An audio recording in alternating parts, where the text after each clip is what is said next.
उसी क्षण केवल वो जागता है जो हमारे भीतर सोया है। उसी क्षण वहां स्फुरना होती, उसी क्षण वहां कोई बीज टूटता है और अंकुरित होता है। उसी क्षण वहां कोई अंधकार टूटता है, कोई ज्योति जागती है। उसके पहले नहीं, उसके पहले असंभव है, उसके पहले बिल्कुल असंभव है। क्योंकि उसके पहले हम कोई न कोई पूरक, कोई न कोई सब्स्टिट्यूट खोज लेते हैं, हम खोज लेते हैं। तो उसे जो सोया है उसे जागने का कोई कारण नहीं रह जाता। हम पत्थर उठा लेते हैं, फिर कठिनाई हो जाती है और हम कोई न कोई परिचय पकड़ लेते हैं, कोई न कोई वस्त्र पकड़ लेते हैं, कोई न कोई रूप, कोई न कोई आकृति, कोई न कोई नाम, कोई न कोई शब्द, कोई न कोई सिद्धांत पकड़ लेते हैं। अज्ञान ढक जाता है और ज्ञान के जन्म का कोई कारण नहीं रह जाता।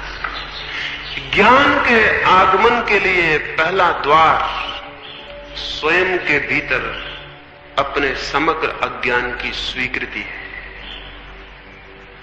तो आज की सुबह मैं आपको कहना चाहूंगा, ज्ञानी न बने, अपने अज्ञानी होने को जाने। ज्ञानी बनना बहुत आसान है, अपने अज्ञान को जानना और स्वीकार कर लेना बहुत दुस्साहस की बात है। क्योंकि ज्ञानी बनने में अहंकार की सहज तृप्ति होती है, अज्ञान को स्वीकार करने में अहंकार एकदम टूट के दो टुकड़े हो जाता है, उसके खड़े होने की कोई जगह नहीं रह जाती। ज्ञानी होने में अहंकार की खूब तृप्ति है। तो पंडित जितना अहंकारी हो जाता है उतना तो जगत में कोई अहंकारी नहीं होता। उपदेशक जितने अहंकार से भर जाते हैं उतना तो कोई अहंकारी नहीं होता। जितना ये ज्ञान की बातें करने वाले लोग अहंकार से पीड़ित हो जाते हैं उतना तो कोई और अहंकारी नहीं होता। ये हम जितना ज्यादा हमें ये ख्याल पैदा होता है कि कुछ शब्दों को इकट्ठा करके, कुछ विचारों को इकट्ठा करके हमने जान लिया, मैं जान गया हूं, जानते तो हम कुछ भी नहीं, हमारा मैं जरूर मजबूत होता है और भर जाता है। और फिर जिस चीज से भरने लगता है उसको हम इकट्ठा करने लगते हैं। कोई धन इकट्ठा करने लगता है, क्योंकि धन के इकट्ठे करने से अहंकार बढ़ता हुआ मालूम पड़ता है। कोई बड़े महल बनाने लगता है, ताजमहल खड़े करने लगता है, कोई कुछ और करने लगता है, क्योंकि उससे अहंकार बढ़ता है। कोई त्याग करने लगता है क्योंकि उससे अहंकार बढ़ता है। और हमारा अहंकार बड़ा सूक्ष्म है, वो निरंतर अपने को भरने की कोशिश करता है। अगर त्याग को प्रशंसा मिलती हो, आदर होता हो, तो हम त्याग कर सकते हैं, उपवास कर सकते हैं, धूप में खड़े रह सकते हैं, सिर के बल खड़े रह सकते हैं, शरीर को सुखा सकते हैं। अगर चारों तरफ जय जयकार होता हो तो हम मरने को राजी हो सकते। नहीं तो कोई शहीद मरने को राजी होता? कोई मरने को राजी होता? लेकिन अहंकार को अगर तृप्ति मिलती हो तो हम सूली पर भी लटकते वक्त मुस्कुरा सकते हैं और प्रसन्न हो सकते हैं। एक फकीर था नसीरुद्दीन, फकीर हुआ उसके पहले एक राजा के घर वजीर था। राजा और नसीरुद्दीन एक दफा शिकार करने को गए। एक जंगल में रास्ता भटक गए और एक छोटे से गांव में सुबह सुबह रास्ता खोजते हुए पहुंचे। भूख लगी थी। एक घर में गए और उन्होंने नाश्ते के लिए प्रार्थना की। उस गरीब आदमी के पास 2-4 अंडे थे, उसने कुछ बनाया अंडों से और उन्हें भेंट किया। चलते वक्त राजा ने कहा, कितना पैसा हुआ? उस देश की मुद्रा में उस गरीब आदमी ने कहा 50 रुपया। राजा बहुत हैरान हुआ, 2-4 अंडों की कीमत 2-4 पैसे भी नहीं थी, 50 रुपया। उसने वजीर नसीरुद्दीन से पूछा, क्या बात है? Are eggs so rare in this part of the country? क्या इस हिस्से में अंडे इतने कम मिलते हैं? उस नसीरुद्दीन ने कहा कि नहीं, eggs are not rare sir, but kings are. अंडे नहीं, अंडे तो बहुत मिलते हैं, अंडे कम नहीं मिलते, लेकिन इस हिस्से में राजा बहुत मुश्किल से मिलते हैं। वो राजा 50 रुपए देने की कल्पना भी नहीं करता था, लेकिन जैसे ही उसे पता चला राजा बहुत मुश्किल से मिलते हैं, उसने 50 रुपए दिए और 50 रुपए इनाम दी नसीरुद्दीन को कि तुमने बहुत अद्भुत बात कही। 50 रुपए अंडे के भी चुकाए और 50 रुपए इनाम भी दी। क्यों? बड़ी तृप्ति हुई। राजा बहुत मुश्किल से मिलते हैं। ये जो हमारी अस्मिता है, रोज रोज इस बात की तृप्ति खोजती रहती है। जिस चीज से आप न्यून होते जाते हैं, वही चीज आपके अहंकार की तृप्ति करने लगती है। एक नगर में एक महल ऊपर उठने लगता है, जब तक दूसरे मकानों के बराबर होता है तब तक कोई तृप्ति नहीं होती। जब दूसरे मकानों से ऊपर उठने लगता है तो तृप्ति होनी शुरू हो जाती है। और जितना ऊपर उठने लगता है और जिस दिन अकेला रह जाता है, उस गांव में एक ही रह जाता है ऊंचा मकान, उस दिन खूब तृप्ति होने लगती है। न्यूनता, अहंकार मांगता है न्यूनता। कोई त्याग करने लगता है, कोई धन इकट्ठा करने लगता है, कोई विचार का संग्रह करने लगता है, ज्ञानी बनने लगता है। और जिस दिन वो ज्ञानी बनता जाता है और अकेला, और धीरे धीरे लगता है वो अकेला ही रह गया, मालिक उस ज्ञान का और कोई भी मालिक नहीं, उस दिन बड़ी गहन तृप्ति होने लगती है। लेकिन अहंकार जितना जितना पुष्ट हो जाता है, स्वयं को जानना उतना ही असंभव हो जाता है। जितनी अस्मिता गहरी हो जाती है, ये जो ईगो है, ये जो मैं हूं, ये जितना सख्त और ठोस हो जाता है, उतना ही उसे जानना मुश्किल हो जाता है। जो मैं हूं, जो मेरा वास्तविक होना। क्यों? क्योंकि अस्मिता मेरे द्वारा निर्मित है, अहंकार मेरा निर्माण है, और मैं मेरा निर्माण नहीं हूं। मेरा होना, मेरी आत्मा, मेरी वास्तविकता मेरा निर्माण नहीं है। अस्मिता, अहंकार मेरा निर्माण है, मेरा क्रिएशन है। एक ने बड़े मकान को बना के अपने अहंकार को निर्मित किया है, एक ने धन इकट्ठा करके, एक ने राष्ट्रपति तक की यात्रा पूरी करके अपने अहंकार को इकट्ठित किया है, एक ने ज्ञान को इकट्ठा करके अपने अहंकार को इकट्ठा किया। ये हमारा निर्माण है, ये हमने बनाया है। और मैं मेरा निर्माण नहीं हूं। तो वो जो मेरे भीतर अनिर्मित है, असृष्ट है, जो मेरे भीतर मेरे जानने, मेरे होने के पहले है, मेरे करने के पहले है, मेरे जन्म के पहले जो मेरे भीतर है, उसे जानने के लिए जिस अहंकार को मैंने निर्मित किया है, ये बाधा बन जाएगा। इसलिए न तो त्यागी जानता है, और न ज्ञानी, और न धनी, और न पदलोलुप, और न महत्वाकांक्षी। कौन जानता है?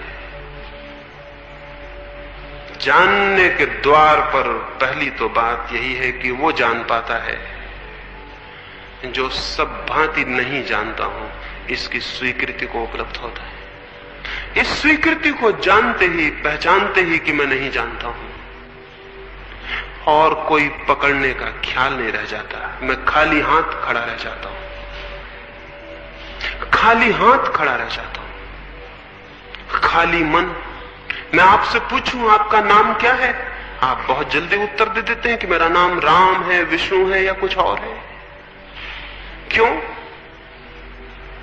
इतने विश्वस्त हैं कि यह आपका नाम है। कभी सोचा, कभी विचारा कि मैं ये क्या कह रहा हूं? एक जल्दी से नाम निकल आता है, हम नाम उत्तर दे देते हैं, बात खत्म हो जाती है। कभी थोड़ी देर ठहर जाएं और सोचें, मेरा नाम है कुछ, तो शायद भीतर एक सन्नाटा हो जाए, एक साइलेंस हो जाए, एक मौन हो जाए। कोई नाम खोजे से न मिले तो एक मौन पैदा हो जाए।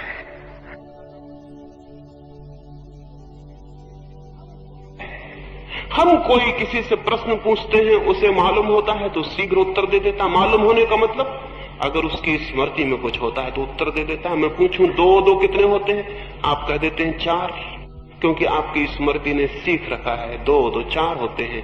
पूछा, उत्तर दे दिया।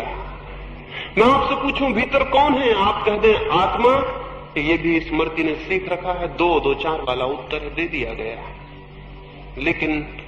लेकिन स्मृति ज्ञान नहीं है। तो स्वयं की खोज में पूछते वक्त कि मैं कौन हूं, उत्तर की अपेक्षा न करें, क्योंकि जो भी उत्तर आएगा वो स्मृति से आएगा, झूठा होगा, सीखा हुआ होगा। सब सीखी हुई बातें झूठी होती, ज्ञान नहीं बनती। कुछ भी सीखा हुआ ज्ञान नहीं बनता है। जीवन में जो क्षुद्र है वो सीखा जा सकता है, क्योंकि वो बाहर है। जीवन में जो विराट है वो सीखा नहीं जा सकता, क्योंकि वो भीतर है। जो भीतर है उसे बाहर से नहीं सीखा जा सकता, उसे जाना जा सकता है, उसे उघाड़ा जा सकता है, उसे डिस्कवर किया जा सकता है, उसे पहचाना जा सकता है, लेकिन सीखा नहीं जा सकता। उसे जाना जा सकता है, लेकिन याद नहीं किया जा सकता। तो जब भी प्रश्न पूछें कि मैं कौन हूं, और वो मनुष्य कभी धार्मिक ना हो पाएगा जिसने अपने से ये ना पूछा हो कि मैं कौन, और वो मनुष्य कभी सत्य को ना जान पाएगा और कभी आनंद को भी उपलब्ध ना हो पाएगा जिसने अपने प्राणों की सारी गहराई में न पूछा हो कि मैं कौन हूं। और अगर कोई भी उत्तर आता हो तो उत्तर को इंकार कर दें, क्योंकि उत्तर सीखा हुआ होगा, स्मृति से आया हुआ होगा। और स्मृति तो केवल वही जानती है जो सीख लिया गया है। स्मृति उसे नहीं जानती जिसे हम नहीं जानते, जो अज्ञात है, अननोन है, जो अभी अपरिचित है, उसे स्मृति नहीं जानती है। स्मृति तो जो सीख लिया गया उसका संग्रह है। स्मृति के उत्तर को इंकार करें। स्मृति कहे विष्णु हो तो उसे जाने दें, उसे पकड़े ना। स्मृति कहे आत्मा हो, उसे जाने दें, उसे पकड़े ना। स्मृति कहे परमात्मा हो, स्मृति कहे कुछ भी नहीं, केवल पदार्थ हो। अगर नास्तिक घर में पले तो स्मृति कहेगी कुछ भी नहीं है, केवल शरीर हो। अगर धार्मिक घर में पले, स्मृति कहेगी आत्मा हो, अजर अमर आत्मा हो। ये दोनों शिक्षाएं हैं, इनको छोड़ दें। नास्तिक को आस्तिक को जाने दें, ग्रंथों से आए हुए उत्तर को जाने दें। फिर क्या होगा? जब कोई उत्तर ना आएगा तो क्या होगा? जब किसी उत्तर की स्वीकृति ना होगी तो क्या होगा? भीतर एक सन्नाटा हो जाएगा, एक मौन खड़ा हो जाएगा, एक साइलेंस पैदा हो जाएगी। और उसी मौन से, उसी सन्नाटे से, उसी शून्य से उस चीज का अनुभव आना शुरू होता है जो स्वयं का होना है। पूछें मैं कौन हूं, और कृपा करके किसी उत्तर को न पकड़े। पूछें मैं कौन हूं, और प्रश्न ही रह जाने दें, उत्तर नहीं। और प्रश्न को ही गूंजने दें, और प्रश्न को ही प्राणों में छाने दें, और प्रश्न को ही उतरने दें गहरा। और कोई उत्तर न पकड़ें, क्योंकि सभी उत्तर सीखे हुए होंगे। कोई उत्तर हिंदू का, मुसलमान का, जैन का न पकड़े, सब उत्तर सीखे हुए होंगे। प्रश्न रह जाए मैं कौन हूं, तीर की भांति प्राणों को छेदता हुआ। सिर्फ प्रश्न रह जाए मैं कौन हूं, और कोई उत्तर न हो, तो आप हैरान होंगे। उसी अंतराल में, उसी खाली जगह में, उसी मौन में वो किरण उतरनी शुरू होगी स्वयं की। स्वयं को जानने का पहला साक्षात, स्वयं के अनुभव का पहला बोध, पहला प्रकाश उतरना शुरू होगा। तो आज की सुबह निवेदन करना चाहता हूं, पूछें अपने से मैं कौन हूं, और किसी उत्तर को स्वीकार न करें जो बाहर से आया हुआ हो। किसी उत्तर को स्वीकार न करें, चाहे वो किसी भगवान के अवतार का उत्तर हो, चाहे किसी तीर्थंकर का, चाहे किसी ईश्वर पुत्र का, चाहे किसी पैगंबर का, चाहे किसी बुद्ध पुरुष का, किसी का भी उत्तर हो, उसे स्वीकार न करें। परमात्मा की खोज के मार्ग पर, सत्य की खोज के मार्ग पर जो भी बीच में आ जाए उसे विदा कर दें, उसे कहें हट जाओ। चाहे वो तीर्थंकर हो, चाहे ईश्वर पुत्र हो, चाहे भगवान स्वयं हो, उसे कहें कि रास्ता छोड़ दो। मैं जानना चाहता हूं, तो मुझे किसी के भी उत्तर को स्वीकार करने की कोई गुंजाइश नहीं है। मैं देखना चाहता हूं, तो मैं किसी दूसरे की उधार आंख से नहीं देख सकता। और मेरे प्राण निस्पंदित होना चाहते हैं, तो मेरा हृदय धड़केगा, तो ही ये हो सकता है। किसी और के हृदय की धड़कन से ये नहीं हो सकता। ये जो हमारा सीखा हुआ ज्ञान है, ये हमारे ज्ञान के जन्म में बाधा है। अज्ञान नहीं, झूठा ज्ञान, सीखा हुआ ज्ञान बाधा है। अज्ञान नहीं, ज्ञान, सीखा हुआ ज्ञान अवरोध है। वही रोक रहा है, वही दीवार बन के खड़ा है। अज्ञान तो अत्यंत निर्दोष स्थिति में खड़ा कर देगा, बहुत इनोसेंस में खड़ा कर देगा, बहुत सरलता में, बहुत निरअहंकार स्थिति में खड़ा कर देगा। इसलिए एक बात, और जो इस बात को पूरा न कर सके वो आगे खोज नहीं कर सकेगा। जो अपने अज्ञान को स्वीकार न कर सके वो आगे खोज नहीं कर सकेगा। सोक्रेटिस के समय में एक व्यक्ति को देवी आती थी, पता नहीं, और उस व्यक्ति से किसी ने पूछा, जब वो आविष्ट था देवी से, पूछा कि यूनान में सबसे बड़ा ज्ञानी कौन है? उसने कहा सोक्रेटिस, सुकरात। वो सुकरात के पास गया और उसने सुकरात से पूछा कि ये घोषणा हुई है, देवी घोषणा है कि तुम यूनान के सबसे बड़े ज्ञानी हो। उसने कहा जाओ और देवी को कहना कि कुछ भूल हो गई है, क्योंकि मैं तो जैसे जैसे खोजता हूं पाता हूं, मुझसे बड़ा और कोई अज्ञानी नहीं। जाओ कहना कोई भूल हो गई है, क्योंकि मैं तो जैसे खोजता हूं पाता हूं कि मुझसे बड़ा अज्ञानी कोई भी नहीं। जब मैं बच्चा था तो मुझ में थोड़ा ज्ञान था, कई बातें मुझे लगती थी कि मैं जानता हूं। जब मैं जवान हुआ तो मेरा ज्ञान और कम हो गया, मुझे कई बातें पता चली कि वो मेरा बचपना था, मैं जानता नहीं था। और अब जब मैं बूढ़ा हो गया हूं तो मैं पाता हूं कि जो भी मैं जानता था वो कुछ भी नहीं जानता था। अब तो एक अज्ञान मुझे घेर रहा है, मुझे लगता है मैं कुछ भी नहीं जानता हूं।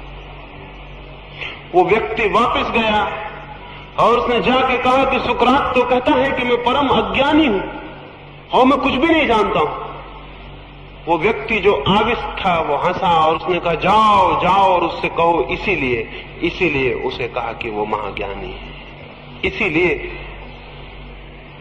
कहो, इसीलिए कहा कि वो महाज्ञानी है, क्योंकि ज्ञान के अवतरण की भूमिका है अपने अज्ञान को पूरी तरह जान लेना, स्वीकार कर लेना, पहचान लेना।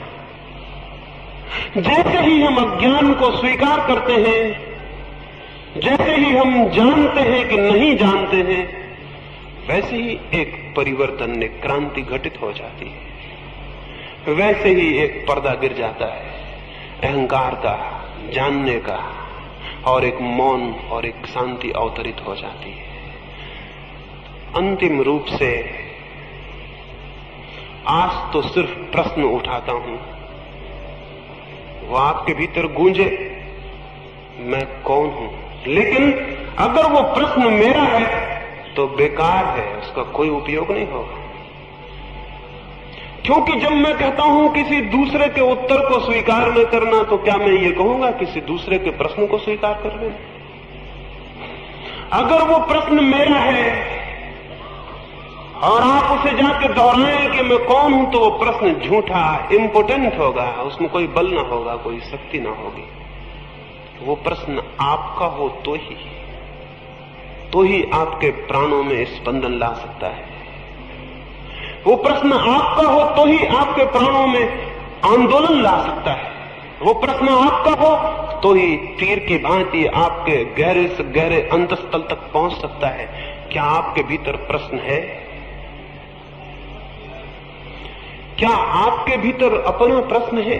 क्या जीवन आपके मन में प्रश्न नहीं उठाता? क्या जीवन आपको जिज्ञासा से नहीं भरता? क्या जीवन आपके सामने ये सवाल खड़ा नहीं करता है कि मैं कौन हूं, ये क्या है? क्या आप एकदम बहरे और अंधे हैं? क्या आपके हृदय में कोई जिज्ञासा ही पैदा नहीं होती? अगर होती हो कोई जिज्ञासा, अगर होता हो कोई प्रश्न खड़ा, अगर होती हो कोई प्यास मन में जानने की, पहचानने की, जीवन के सत्य को पाने की, तो उसे इकट्ठा कर ले, और उसे एक प्रश्न बन जाने दें, क्योंकि जो और चीजों के संबंध में पूछने जाता है वो दूर निकल गया, उसने बुनियादी प्रश्न छोड़ दिया। बुनियादी प्रश्न तो स्वयं से शुरू होता है, मैं कौन हूं। और अगर भाग्य से, सौभाग्य से आपका प्रश्न खड़ा हो जाए और दूसरों के उत्तर आप विदा कर सके, तो कोई बाधा नहीं है स्वयं को जान लेने में, कोई बाधा नहीं है, कोई बाधा नहीं है, कोई दीवार नहीं है। लेकिन बहुतों के मन में प्रश्न ही नहीं है, बहुतों के मन में जिज्ञासा नहीं है। क्यों? ये तो असंभव है कि प्रश्न कहीं न कहीं न हो, ये तो असंभव है भीतर प्रश्न कहीं न कहीं न हो, फिर भी जिज्ञासा नहीं बनती मालूम पड़ती। क्या होगा कारण? कारण है साहस की कमी है। क्यों? हम केवल वे ही प्रश्न पूछते हैं जिनके उत्तर हमें मालूम है। हम केवल वे ही प्रश्न पूछते हैं जिनके उत्तर हमें मालूम है। मजे से प्रश्न भी पूछ लेते हैं, उत्तर भी दे देते हैं और जीवन में समाधान हो जाता है। हम वे प्रश्न पूछते ही नहीं जिनके उत्तर हमें मालूम नहीं, क्योंकि उन प्रश्नों का पूछना हमारे अज्ञान का उद्घाटक होगा। इसलिए डरते हैं, इसलिए भयभीत रहते हैं, उन प्रश्नों से दूर रहते हैं, उन प्रश्नों से बचते हैं जिनसे हमारे अज्ञान का उद्घाटन हो जाए।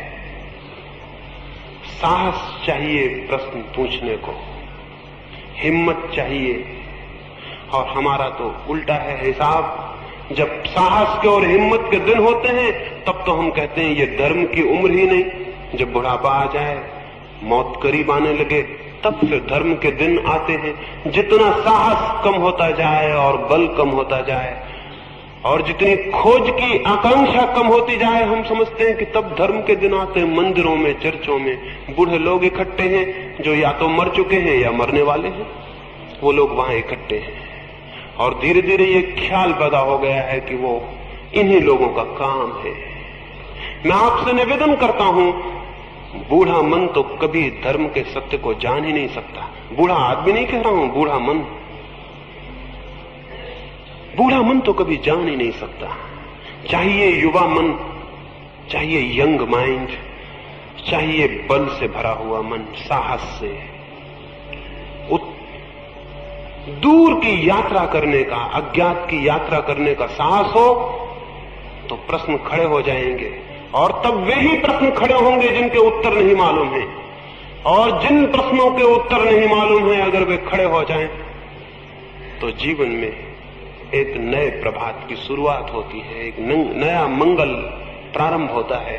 उसकी तरफ आंखें उठनी शुरू होती हैं जो सत्य है, सुंदर है, शिव है।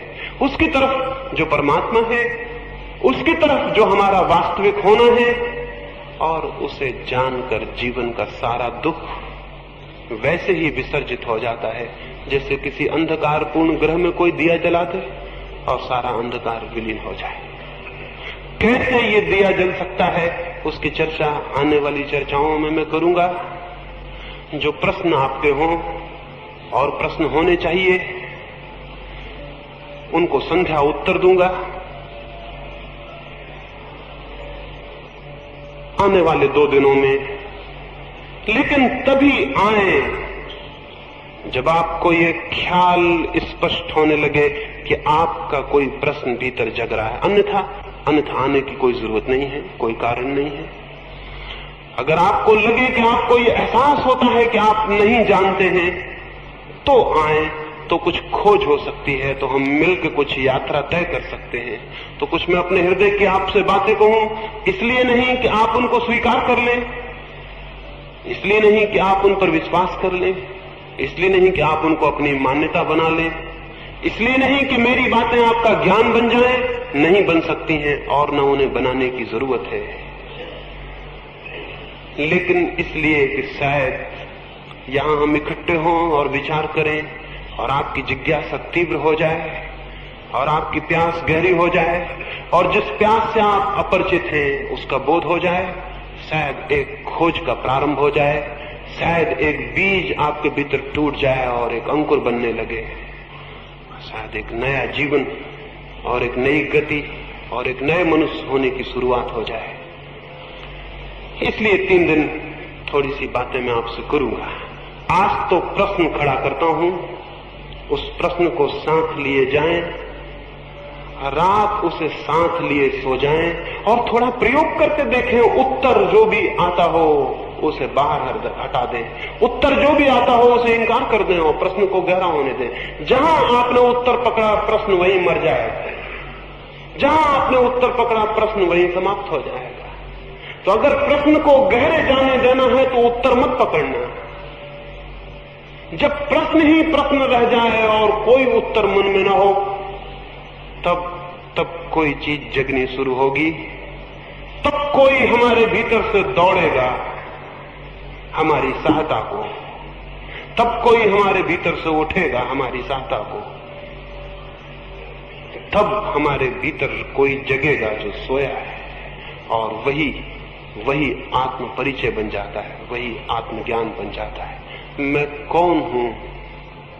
सोपेनहार एक सुबह कोई 3 बजे रात जल्दी उठ गया और एक बगीचे में गया। बगीचे में था अंधेरा और सोपेनहार था विचारक। एकांत पाके जोर जोर से खुद से बातें करने लगा। कोई था नहीं इसलिए कोई डर भी नहीं था। कोई होता है तो हम दूसरे से बातें करते हैं, कोई नहीं होता तो हम अपने से बातें करते हैं।